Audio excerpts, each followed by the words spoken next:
आता बातमी जरांगेंसंदर्भातलीच, पण मराठा आरक्षणासंदर्भातली। आरक्षणावरून आता जरांगेंनी पुन्हा एकदा सरकारला इशारा दिलाय। आता फडणवीसच मुख्यमंत्री झालेत, त्यामुळे आता खरी मजा आहे हिशेब चुकता करण्याची, असं जरांगे म्हणाले। पाहूया।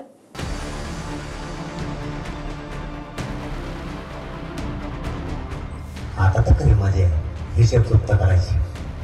हो द्या आता।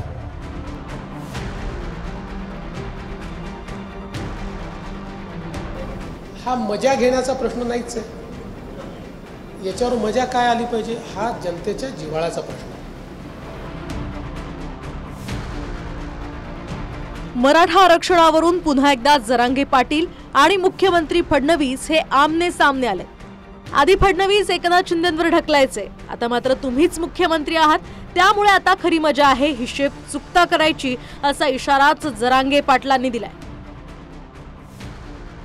तर आरक्षण हा मजा घेण्याचा विषय नाही, असं प्रत्युत्तर मुख्यमंत्र्यांनी दिलंय। काय काय लोक म्हणतात आता तेच सरकार आहे पहिलंच, काय काय या सगळे नाही, सगळे म्हणतात एवढी कोणाचा पाया का तुडीत असतो आणि त्याला मग काही म्हणतात तेच सरकार आहे पुन्हा देते का। आता तर खरी मजा आहे हिशेब चुकता करायची। हो द्या आता।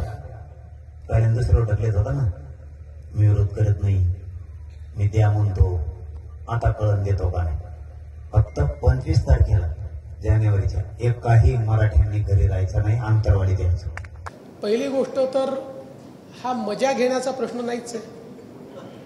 याच्यावर मजा काय आली पाहिजे हा जनतेच्या जिव्हाळ्याचा प्रश्न आहे। त्यामुळे या प्रश्नामध्ये पहिल्या दिवसापासनं मी असेल, अजितदादा असतील, शिंदेसाहेब असेल, आमच्या भूमिकेत कुठलंच अंतर नाही आहे, आमच्यामध्ये कुठला अंतर्विरोध नाही आहे। जे निर्णय घेतलेत तिघांनी मिळून घेतलेत, पुढे जे निर्णय घेऊ तिघं मिळून घेऊ।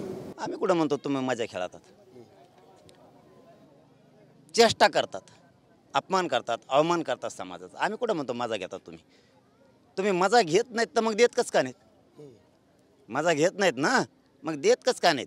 हे बघा 25 जानेवारीपर्यंत आमची तुमच्याशी प्रामाणिक भूमिका आहे, भावना आहे, त्याच्यानंतर मग नाही सोडणार। वाटत असन बहुमतानं आली नामके झाली, सत्तेपुढे शानपण चालत नाही, मराठ्यापुढे शानपण चालत नसतं, लय फजिती होईल ना, मराठ्यांशिवाय सत्ता येऊ शकत नाही, त्यामुळं माजुऱ्यासारखं बोलायचं नाही। गेल्या 1.5 वर्षात जरांगेंनी मराठा आरक्षणासाठी अनेक उपोषणं करत लढा दिला। त्यावेळी मुख्यमंत्री एकनाथ शिंदे होते, आता मात्र मुख्यमंत्री देवेंद्र फडणवीस आहेत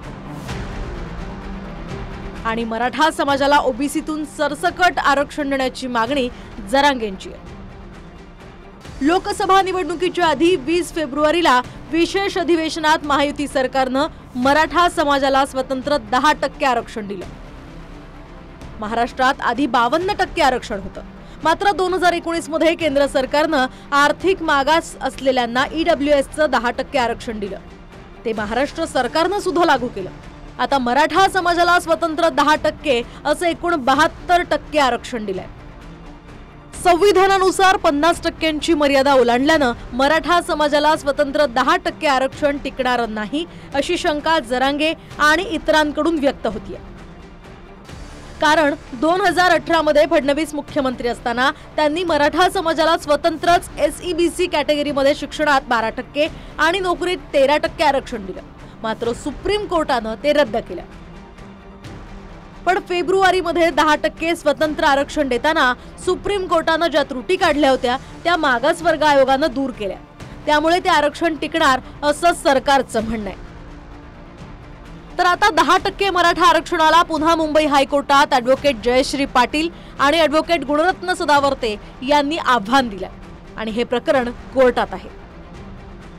विधानसभेच्या निवडणुकीनंतर पुन्हा महायुतीत सत्तेत आली, पण मराठ्यांसह आता जरांगेंनी मुस्लिम आणि धनगरांना सुद्धा आरक्षण देण्याची मागणी केली आहे। समाज आपल्याला काही करू, आरक्षण आणि आरक्षणाचा एकदा विषय संपला, मी शेतकऱ्याचा बी घेणार। कसा मालाला भाव देत नाही हे, कसं धनगराचा समाज आरक्षण देत नाही ते बी बघतो मी यांच्याकडे। शेतकऱ्यांचा प्रश्न कसा मार्गी लागत नाही, पण एक होय, मला एक करायचं सवय, भले 5-50 मागण्या घ्यायच्या कोणीच होत नाही। ते काय कोणालाही बघू शकतात, त्यांनी कोणाला बघायचं ते त्या ठिकाणी बघावं। मला वाटतं राज्यामध्ये शांतता त्या ठिकाणी राहावी कारण राज्यामध्ये जर शांतता असेल तर राज्य खऱ्या अर्थानं विकसित होतं, गुंतवणूक मोठ्या प्रमाणावर त्या ठिकाणी होते. आणि राज्यामध्ये जर अशांतता असेल, अराजकता त्या ठिकाणी असेल तर मला वाटतं राज्याच्या विकासामध्ये त्या ठिकाणी अडथळे येऊ शकतात. जरांगेंनी 25 जानेवारीपर्यंत फडणवीस सरकारला मुदत दिली आहे. मराठा समाजाला ओबीसीतून सरसकट आरक्षण हीच जरांगेंची मागणी आहे. पण कोणत्याही आरक्षणाला धक्का न लावता आरक्षण देणार ही फडणवीसांसह महायुतीची भूमिका आहे. त्यामुळे 26 जानेवारीपासून जरांगे हे पुन्हा उपोषणाला बसण्याच्या तयारीत आहेत. नागपूरहून सुनील ढगेसह नाझीर खान, ब्युरो रिपोर्ट, परभणी.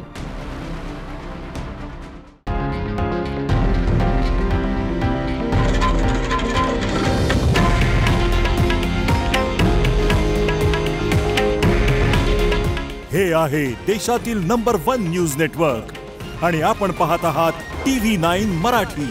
काळजी तुमची, हित महाराष्ट्राचं.